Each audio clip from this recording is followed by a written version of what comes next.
안녕하십니까. 나는 빨리 온다고 왔는데 여기 오니까 늦었네요.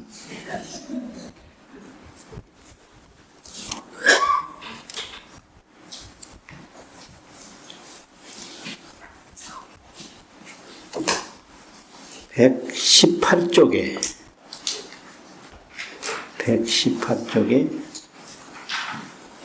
보시면 밑부분에 한문대장경이 나오고요. 그 다음에 119쪽에 아래쪽에 한글 화엄경이 나오거든요. 그 119쪽 한글 부분을 아주 천천히 읽어보겠습니다. 시작. 또 둘째여 가운데 큰 영광이 있으니 이름이 대장이라 바닷속에서 비를 내리쳤되 10가지 장엄한 비를 내리기도 하고 혹은 100가지 1000가지 100,000가지 장엄한 비를 내리기도 하거니와 불자여 물은 분별이 없고 다만 용왕의 두사이라는 힘으로 강대하며 내지 알량없는 차별이 있게 하느니라. 왜 운동 정kun각도 그와 같아서 중생들에게 법을 말할 적에 혹은 10가지 차별한 문성으로 말하고 혹은 100가지 1000가지 100,000가지 84,000가지 문성으로 84,000가지 행을 말하며 내지 하려면 100,000가지 문성으로 각각 차별의 법을 말하거든 듣는 이가 모두 환희하지만은 여러 개의 음성은 분별함이 없고 다만 부처님들이 깊은 법계를 원만하게 정정하고 중생들의 경기에 나아가는 대로 자기들의 음성을 내어 함께 하느니라. 불자여 이것이 여배의 음성의 아홉째 모양이니 오살 마살은 마땅히 이렇게 알아야 합니다. 그렇게 됐고요. 이제 한문을 보시면 이 비유를 화엄경을 해석할 때 뭐라고 했냐면 강주난사라 내릴 강자 있고 빗뿌릴 주자가 있어요. 강주라 그러면 비를 뿌리는 것이 난사라 생각하기 어렵다. 이제 비를 내리는데 그 비가 어디서 오는지 어떻게 생겼는지 어디로 가는지 생각할 수가 없어요. 그런데 그 비가 여러 가지 공덕을 일으킨다. 뭐 이런 뜻이거든요. 부차 다시 부자야 비여해 중에 비유하건대 바닷속에 유 대용왕하니 대용왕이 있으니 이제 이런 게 오늘날 과학적인 상식으로 보면 용왕이 뭐냐 당연히 생각을 하게 되는데요.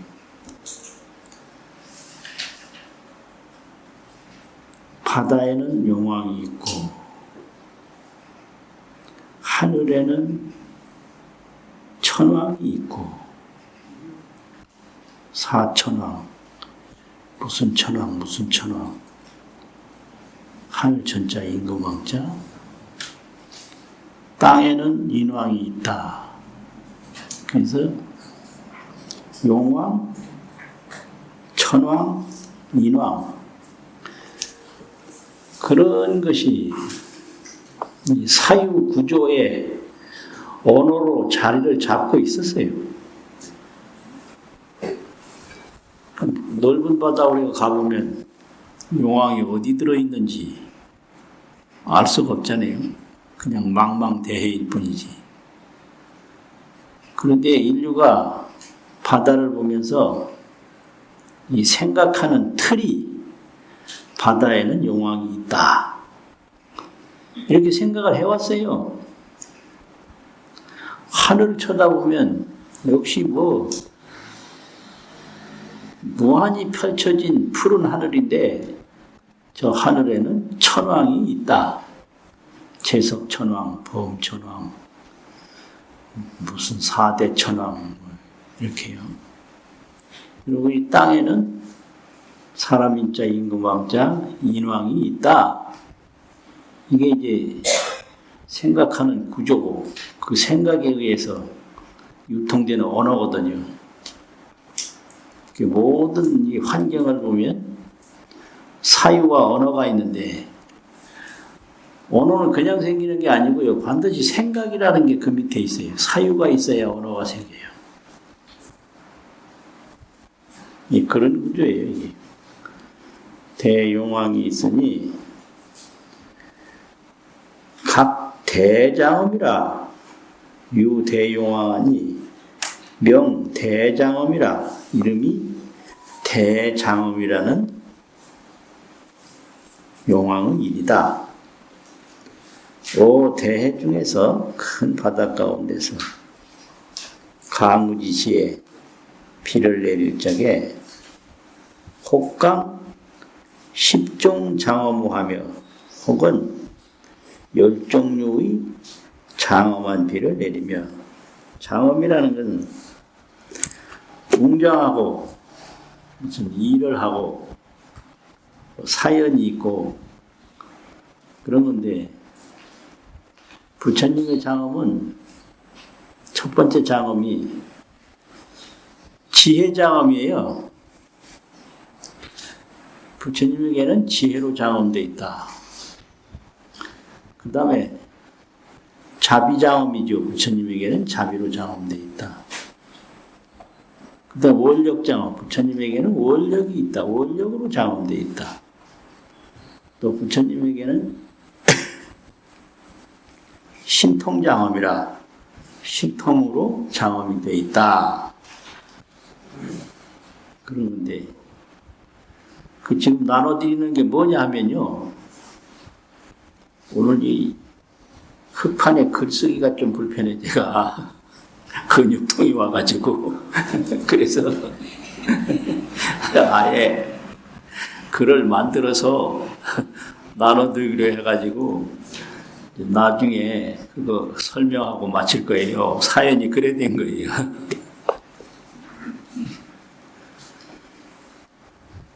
그래서 사람은 뭔가 장엄이 있는 거예요. 거기에 꾸며진 내용이 있어요. 꾸며진 내용. 그 꾸며진 내용이 뭐냐? 사람은 딱 사람인데 거기에 각자 갖추어진 기능, 갖추어진 역할, 갖추어진 소질 이런 게 이제 장엄인데 나는 무엇으로 장엄이 되어 있는가? 전문성, 기능성, 그 사람의 역할. 그 역할이 없으면 뭘로 장엄이 되느냐면 부모가 아주 근사하면 본인 장엄 없이도 돼요. 부모가 아주 근사하잖아요. 지위도 높고 재산도 풍부하고 명망도 있고 그러면 그 부모의 공덕으로 그 인생을 자기 장엄 없이 넘어가는 사람이 있어요. 잘 공감이 안 가시나요? 그런데 각자는 자기 장엄이 있어요. 무슨 기술이 있다. 무엇에 능력이 있다. 어떠한 재능이 있다. 그게 장엄이에요. 저 사람은 그림을 아주 월등하게 잘 그린다. 그러면 그건 화가의 장엄이죠. 음악의 조예가 깊다. 그럼 음악의 장엄이에요. 그런 거예요. 그럼 부처님의 장엄은 뭐냐? 깨달은 지혜가 있는 거예요. 부처님의 장엄은 지혜 없으면 부처님이라고 할 수가 없지. 자비가 있고 원력이 있어요. 원력이란 건 뭐냐? 다른 사람도 자기와 같이 만들려고 하는 의지가 있단 말이지. 나 혼자만 깨달을 게 아니라 여러 사람도 깨달음을 얻게 하겠다. 원력. 신통이 있는데 이 신통이 이게 아주 매력적인데 신통은 뭐냐면 어디를 가겠다 하면 여기 가만히 앉아서 이미 목적지에 도달한 거예요. 그게 신통이에요. 이곳을 떠나지 않고 가야 할 곳에 이미 도달해 있는 거예요. 그게 신통이거든요. 그거 희한하죠. 이제 그렇게 생각하면 돼요. 토끼하고 거북이하고 보리밭에서 경주를 하는데 토끼가 열심히 뛰어서 갔는데 거북이가 이미 와 있어. 그래서 이상하다. 그런데 이게 그게 거북이의 신통이죠. 신통이 뭐냐면 거북이 두 마리가 약속을 했어. 넌 저쪽에 있어라. 나는 이쪽에서 출발하는 역할을 하고 너는 저쪽에서 맞이하는 역할을 해라. 그러니까 토끼가 아무리 뛰어가도 벌써 와 있는데 어떡할 거예요. 네. 그러니까 그 뭐든지 걸음이 늦은 사람은 그렇게 서로 협업을 해서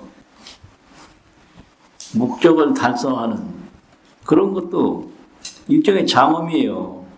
장엄. 그러니까 용왕도 이런 장엄이 있는데 장엄이 뭐냐? 여러 가지 형태의 비를 내리는 능력이 있다. 그 여러 가지 형태의 비를 장엄이라고 여기서 표현을 해요. 10종 장엄이 있으며 혹은 100종 혹은 1000종이며 혹은 100,000종 장엄의 비인이라 장엄의 비를 내리나니라 이 말이죠. 불자야 20분별호되 분별이라는 건 뭐냐 여기서 분별은 다른 거죠. 다른 거. 물은 다름이 없다. 물은 다름이 없는데 단 용왕의 부사의 역으로 생각할 수 없는 힘으로 영기 장엄하여 그로 하여금 장엄케 해서 이에 내지는 백천무량 차별에 이르나니라. 그 물은 똑같은데 용왕의 불가사의한 능력으로 그 물로 하여금 전부 여러 가지 형태, 여러 가지 움직임을 나타내가지고 그것이 한두 가지가 아니라 백천무량 차별에 이르도록 한다. 요 내지를 내지 위에서 새기고 많은 사람 많거든요. 그런데 내지가 어디까지 해당되는지가 이제 내지는 격월지사라고 그래가지고 뛰어넘어가는 말인데 뛰어넘어가는 목적지가 어디냐? 이게 위에서 새겨버리면 목적지가 분명치 않아요. 그래서 마지막에다가 새겨주는 게 가장 분명해요. 이에 백천무량 차별에 이른다. 그 용왕의 장엄이 그 말이죠. 이르는 것 같아서 열의 응정등각도 역부여시하야 또한 다시 이러해서 우리 죄중생하야 설법지시에 모든 중생을 위해서 법을 설한 때에 혹이 10종 차별음으로 설하며 혹은 10가지 종류의 차별음으로서 설법을 하며 혹은 100 혹은 1000가지로 설법을 하며 혹은 100,000가지를 쓰며 여기 써있자는 쓰림자와 똑같은 뜻이거든요. 100,000가지로 하며 혹은 이 84,000 음성으로 84,000가지 음성으로서 설 84,000 행하며 84,000 행을 말하며 예 내지 혹이 무량 100,000억 나유타 음성에 이르도록 내지가 여기까지 오는 거예요. 무량 100,000억 나유타 음성에 이르도록 여러 가지 음성이 다 동원된다. 이 터가 토록 하는 터가 있어요. 토록, 하도록 이 말인데 하도록을 줄이면 토록 이렇게 가거든요. 이르도록 각별 설법하여 각각 다르게 법을 설한다. 부처님 설법 보면 다 달라요. 이게 부처님도 설법 장엄이에요.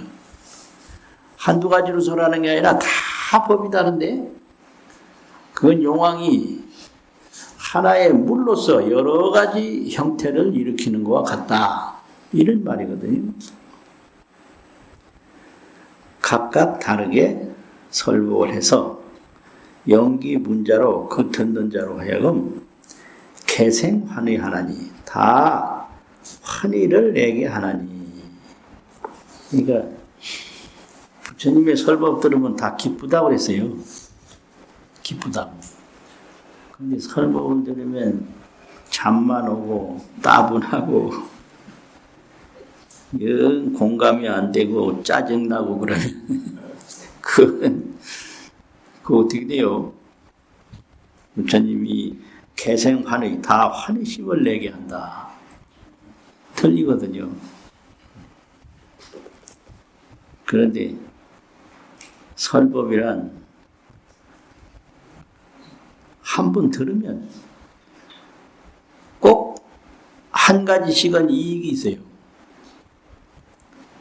법문을 한 번 들을 때마다 반드시 이익이 있어요.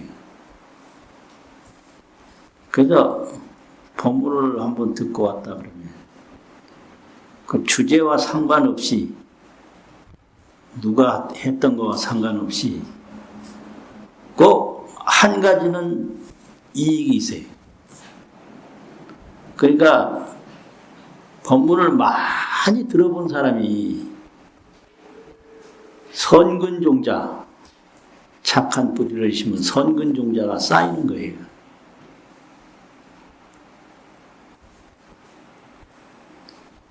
종범의 경험을 가만히 돌이켜보면 법문을 비교적 많이 들었는데 그게 다 오늘날까지 이익이 되더라고요.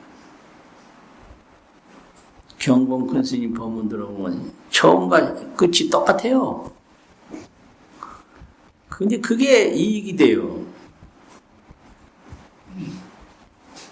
법문이라고 하는 것은 이렇게 나오거든요. 법사가 자리에서 일어나 1보, 2보, 3, 4, 5보로 법상에 올라서 임 열기 전에 법문이 다 됐다. 맨날 이 말이에요. 그리고 그 양반은 뭐 좌중이라고 청중이라고 안 하고 좌중. 앉아있는 대중이다 이 말이죠. 좌중이 오늘은 무슨 말을 하려고 하고 한 생각 일으키기 전에 법문이 다 됐다.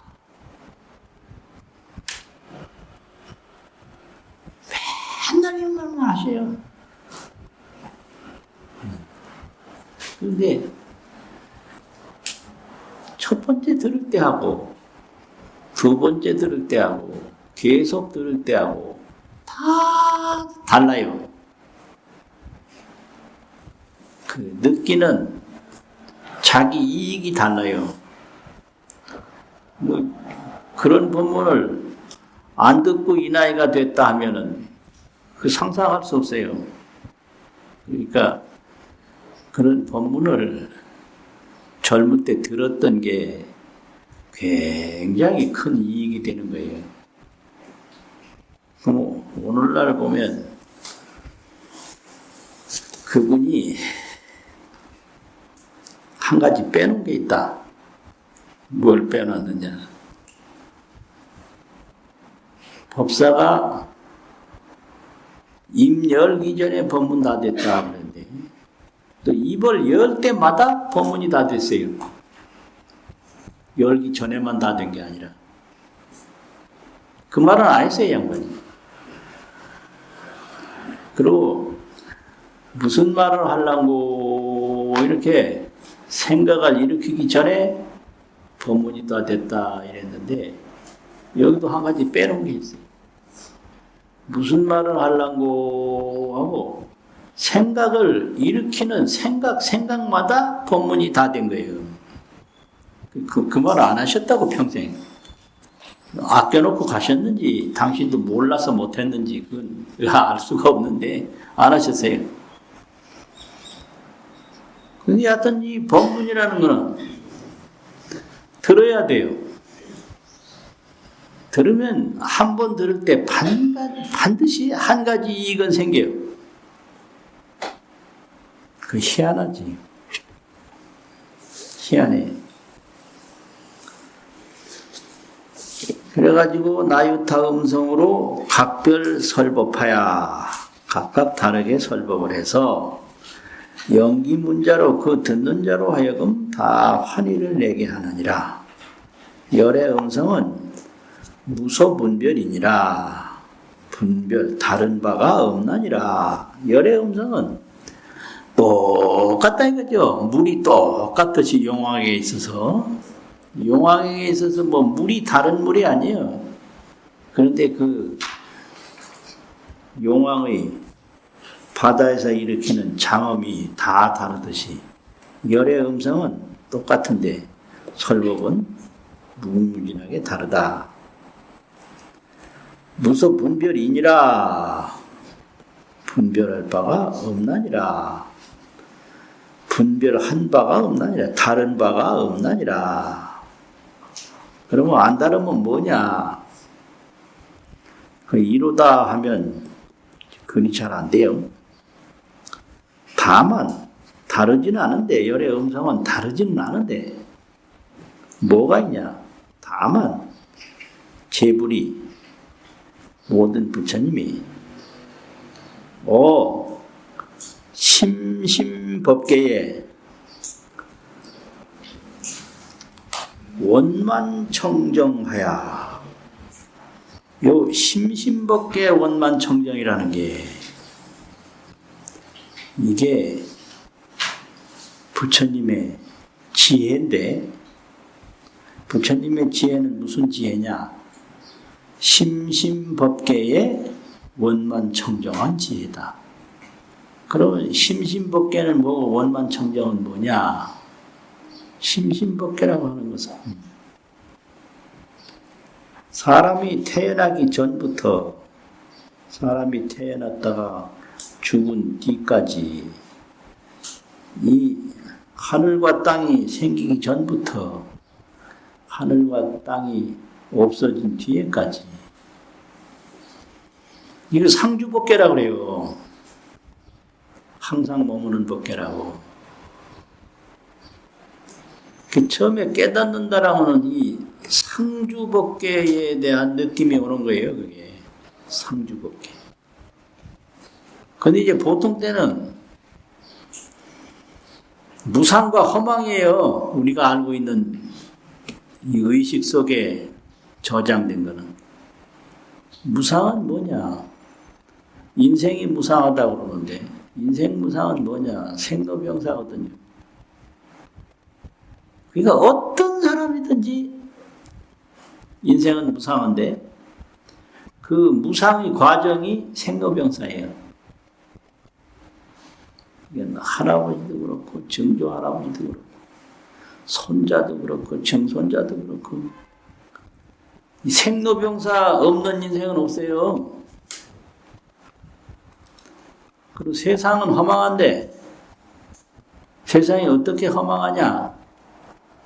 흥망성쇠거든요. 흥하고 망하고 성하고 쇠퇴하고 흥망성쇠 없는 세상은 없어요. 그러니까 이 인생과 세상을 가만히 보면 싸울 게 못 돼요.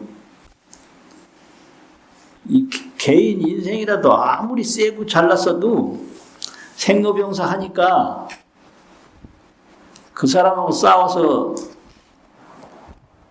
패배하고 억울해하지 말고 그 사람 죽을 때까지 가만히 기다려요.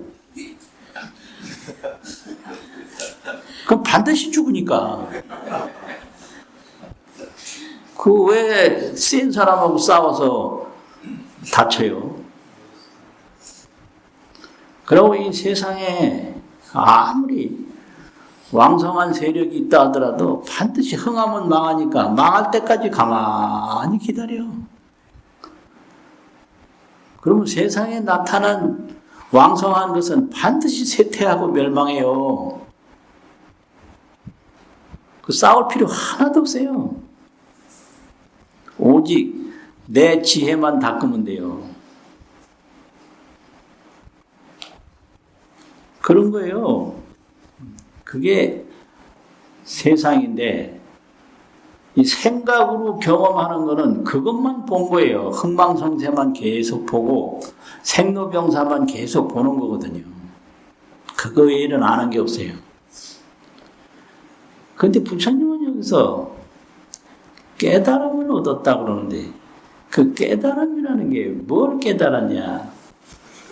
상주법계 정멸보궁 항상 머무는 법계 흥망성쇠가 아니고 생로병사가 아니고 상주법계를 본 거예요. 정멸이면 생사 없는 건데 생사 없는데 뭐가 있냐? 보배궁전이 있다. 이게 정멸보궁이거든요. 그래서 이 세상 속에서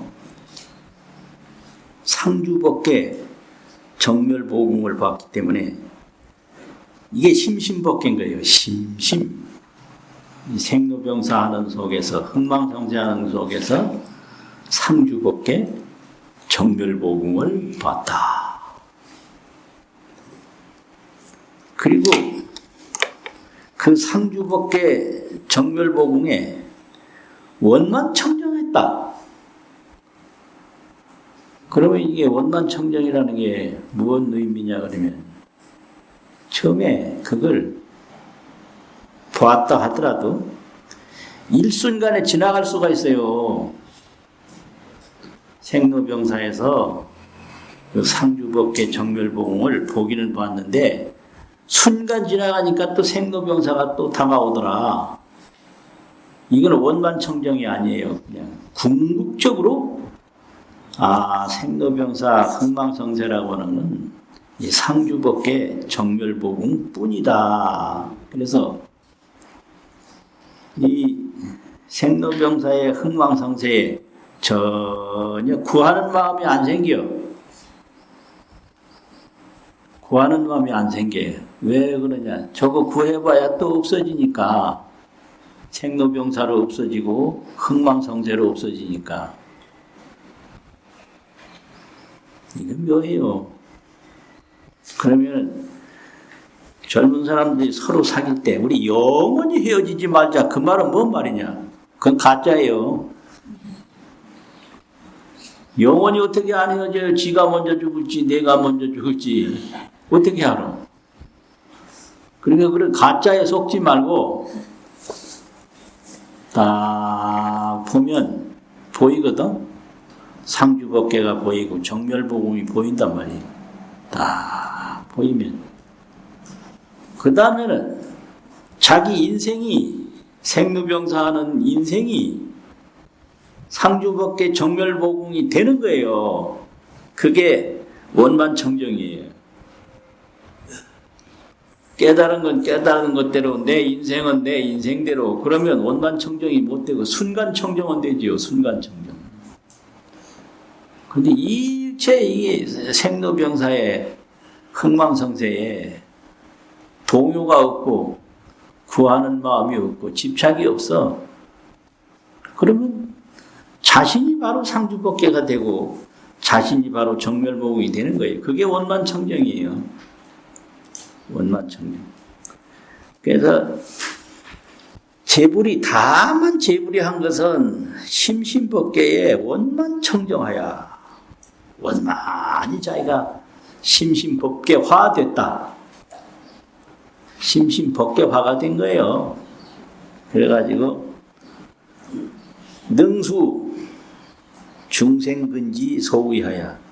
중생근기의 마땅한 바를 수해도 되는데 능자를 붙인 거예요. 능이라는 건 한다, 해서 이 말이거든요. 따라서 이 말이에요.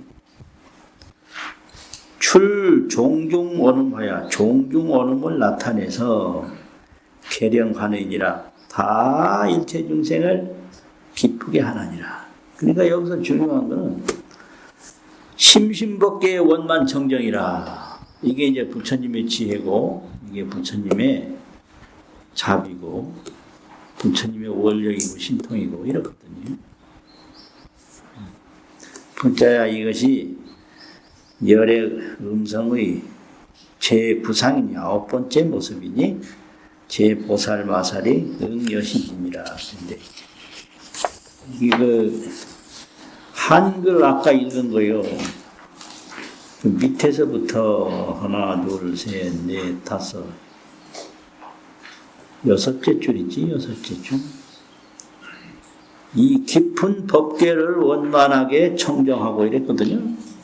그럼 말이 안 돼요. 깊은 법계에 이렇게 해야 돼요. 네.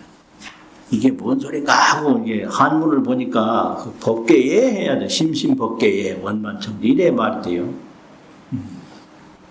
이 깊은 법계에 원만하게 청정하고 청정이 하고 이 말이에요. 원만하게 청정이 하고 법계가 청정하니 자기가 청정해지면 되는 거예요. 깨달은 건 청정한데 아니면 자기 이 생각하는 바는 역시 또 흥망성쇠를 탐하고 생로병사를 구하고 이러면 원만청정이 못 되는 거예요.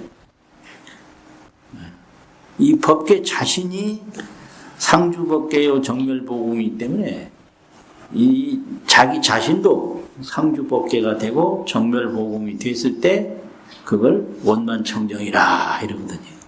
그 부처님이 여기 있는 거예요. 이 심심법계 원만청정.